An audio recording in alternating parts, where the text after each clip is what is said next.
Hello everyone, কেমন আছো সবাই? আই হোপ সবাই খুব ভালো আছো। আজ অনেক দিন পর তোমাদের সাথে একটা ভিডিও শেয়ার করছি। আজ আমি গিয়েছিলাম বর্ধমান, সেখান থেকেই ফিরছি। আর এখন আছি ট্রেনে। প্রচণ্ড গরম আর মেঘলা হয়ে আছে ওয়েদার। আর হঠাৎ করে বৃষ্টি, হঠাৎ রোদ, কখন কি হচ্ছে তার কোনো ঠিক নেই। আর এই ভিডিওটা হচ্ছে অনেক দিন আগের ভিডিও। আজ হচ্ছে আমার মামার মেয়ের বিয়ে, পল্লবীর। তোমরা অনেকেই দেখেছো ওকে, তো ভিডিওতে হয়তো অনেকে চেনো, আর আমার যারা পরিচিত আছো তারা তো অবশ্যই চেনো ওকে। তো তাই জন্যই যাচ্ছি বাড়িতে। আর বাড়ি পৌঁছে কিছু খেয়ে নিয়ে বেরিয়ে পড়েছি, কারণ পল্লবী আসবে, এসে ওকে সাঁকরাইল থেকে শাঁখা পরানো হবে। তো আমরা এখন যাচ্ছি সাঁকরাইল স্টেশনে। বাড়ি থেকে টোটো করে নিয়েছিলাম, তো সেখান থেকেই যাচ্ছি। আর রাস্তায় হঠাৎ করে বৃষ্টি, আর বৃষ্টি হচ্ছে, তার সাথে সাথে সূর্য অস্তও যাচ্ছে। একটা অপরূপ দৃশ্য, খুব সুন্দর লাগছিল দেখতে। তো বৃষ্টিটা প্রথমে হালকা হালকাই হচ্ছিল, তারপর হঠাৎ করে প্রচণ্ড জোরে বৃষ্টি চলে আসে। তো কিন্তু দেখতে খুব ভালো লাগছিল, বর্ষার দিন, আর তার উপর এই চারিদিকটা সবুজ, গ্রামের এই সবুজ সবুজ দৃশ্যটা বর্ষাকালে যেন আরও বেশি সুন্দর হয়ে ওঠে। তো যাই হোক, কথা বলতে বলতে রাস্তায় বৃষ্টি অনুভব করতে করতে চলে আসলাম আমরা দোকানে। তো দোকানে এসে প্রথমে আমরা দাঁড়িয়েছিলাম, পল্লবীর বৃষ্টির জন্য আসতে পারছিল না, ওরা একটু দূরে দাঁড়িয়েছিল। তো সেখান থেকে ওরা আসছিল, তারপর আমরা এখানে এসে ওর জন্য শাঁখা টাকা চুজ করছিলাম।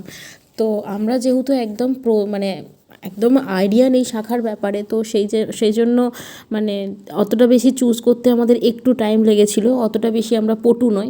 তো যাই হোক, ফাইনালি পল্লবী চলে এসেছে, আর আমাদের পছন্দ করাও হয়ে যাচ্ছে। আমরা একটু মোটা খুঁজছিলাম, কিন্তু ওনার কাছে বেশি মোটা ছিল না, আর যেই মোটাগুলো ছিল সেইগুলো হচ্ছে কিনা ওর হাতে হচ্ছিল না, ছোট হচ্ছিল। তো সেই জন্য একটা মিডিয়াম সাইজই নেওয়া হয়েছে, আর ও বেশি মোটা পড়তে চাইছিল না। তো সেই জন্যই একটা মোটামুটি ভালো দেখে একটা পছন্দ করা হলো, যেটা আমাদের সবারই বেশ পছন্দ হয়েছিল। হ্যাঁ, হয়তো মা কাকিমারা থাকলে একটু অন্য বেশি ভালোভাবে পছন্দ করতো, কিন্তু হ্যাঁ, যেটা নিয়েছি সেটাও সবারই খুব পছন্দ হয়েছে, আর খুব ভালোও লাগছিল ডিজাইনটা। তো চলো, ফাইনালি সেই মুহূর্ত, যেই মুহূর্ত হচ্ছে সব মেয়েরা অপেক্ষা করে থাকে, যে একটা নতুন জীবনে তারা পা দেবে। আর জীবনটা সত্যি সত্যি পাল্টে যায়, সব রকম দিক থেকেই পাল্টে যায়, শুধু এক দিক থেকে না। তো এটা শাঁখা পলা পরার পর মেয়েদের হাত দুটো সত্যি খুব সুন্দর লাগে। তো একটু অন্যরকম লাগে, আর সেটা বেশ বিয়ের এই প্রথম প্রথম খুব সুন্দর লাগে পড়তে। কিন্তু একটু ভয়ও লাগে যে কোথাও ঠুকে যাবে না, তো একটা আশঙ্কা থাকে। তো যাই হোক,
তো গায়ে হলুদের কাজ মোটামুটি কমপ্লিট হয়ে গেল। আর আমি এই প্রথমবার ওই 5 জন যে এও লাগে তার মধ্যে আমি একজন হয়েছিলাম। আমার বেশ ভাল লাগছিলো, আমি নিজের থেকেই বললাম আমি হব, কারণ আমার বেশ ভাল লাগে। আমি কারণ এইটা কোনো দিন এক্সপিরিয়েন্স করিনি। আর ওই আইবুড়ো যে একটা মেয়ে লাগে সেটাও কোনো দিন হয়নি, ইভেন আমি নিতকন্যে পর্যন্ত হইনি। এটা আমার সারা জীবনের আফসোস যে আমি কারোর বিয়েতে নিতকন্যে হতে পারলাম না। আমার খুব শখ ছিল, এখন না, আগে শখ ছিল যে আমি অন্তত নিতকন্যে হব। তো এই হচ্ছে অসিত ছবি তুলছে, ওকে ছবি তোলার দায়িত্ব দেওয়া হয়েছিল। তো সব রকম মিলিয়ে বেশ দিনটা সুন্দর ছিল আর বেশ ভালোও লাগছিল। তো সব কিছু কাজ মিটে গেল।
সজনী গো সেই তো এলাম তোমায় পেতে, হাজির হলাম। আরে চোখ তুলে দেখো না কে এসেছে, নতুন করে আবার বিয়ের সানাই বেজেছে, তুলে নিয়ে যাব যখন ভালোবেসেছি, সাত পাকে বেঁধে নিয়ে যেতে এসেছি, তোমায় তুলে নিয়ে যাব যখন ভালোবেসেছি, সাত পাকে বেঁধে নিয়ে যেতে এসেছি। চোখ তুলে দেখো না কে এসেছে, নতুন করে আবার বিয়ের সানাই বেজেছে।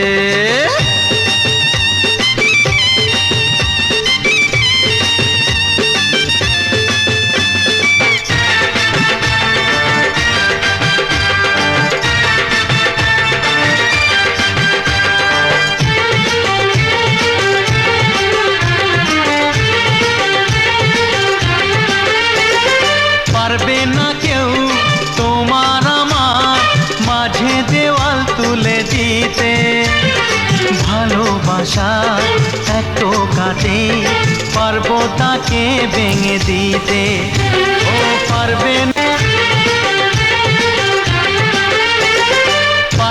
না কেউ তোমার আমার মাঝে দেওয়াল তুলে দিতে, ভালোবাসা এত কাটে পারবো তাকে ভেঙে দিতে।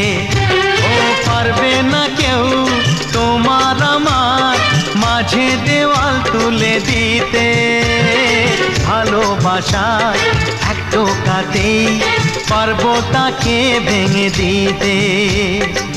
চিরদিনে তুমি যে আমার, তাই তো কাছে এলাম আবার। শাক বাজাও উলু দাও খুশিতে ঘোড়ো, প্রদীপ জ্বালিয়ে বরণ করো। শাক বাজাও উলু দাও খুশিতে ঘোড়ো, প্রদীপ জ্বালিয়ে বরণ করো।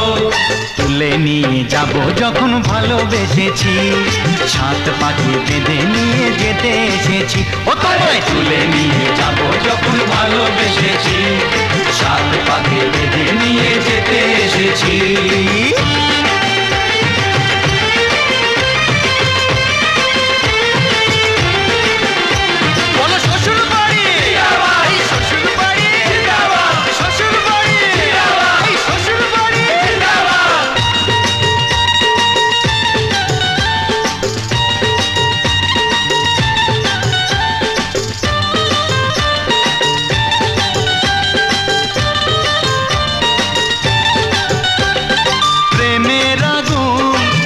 চাপাতে যায় না কোনো দিনও নেভানো, সব কিছুকে ছাড়খাড় করে দেবে সেটা তুমি জেনো। ও প্রেমের আগুন ছাই চাপাতে যায় না কোনো দিনও নেভানো, সব কিছুকে ছাড়খাড় করে।